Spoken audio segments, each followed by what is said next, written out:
Hope lives. Always. Today, my wife and children and I gathered on our couch to watch the wedding of one of my wife's cousins over Facebook Live. We were supposed to be in Georgia today, attending this wedding in person, but due to the coronavirus and the continued limits that it places on so many, this was not possible for us.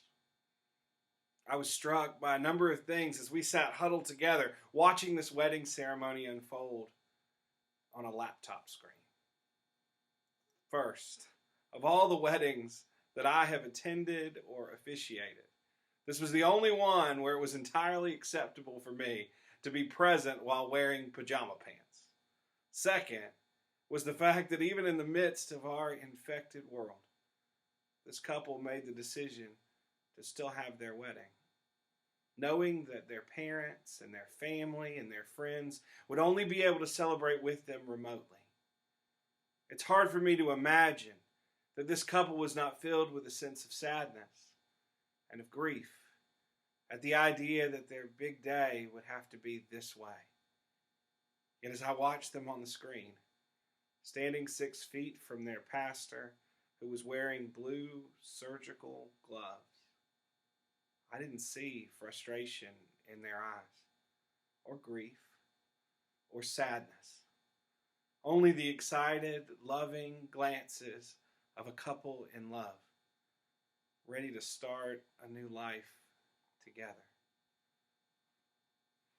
It was a reminder to me that even now, as so much of our lives seem to be on hold, that love continues. In the Old Testament book of Jeremiah, God's people are living in exile. It's the greatest tragedy that any of these families have experienced in their lifetimes. They are literally separated from their homes, separated from their places of worship, and removed from the land that God promised to their mothers and their fathers and their grandparents, stretching all the way back generations. They are forced to dwell in an uncertain place and among an uncertain future. And it's in this moment that God speaks to them through the prophet, encouraging them to remember that even though life is different, love continues and hope still lives. God tells these exiles in Jeremiah 29, build houses and live in them. Plant gardens and eat what they produce. Take wives and have sons and daughters. Take wives for your sons and give your daughters in marriage, that they may bear sons and daughters. Multiply there and don't decrease, but seek the welfare of the city that I've sent you into exile, and pray to the Lord on its behalf, for in its welfare you will find your welfare. God reminds them that one day the reality that they find themselves in will be over, and promises them that they will return home.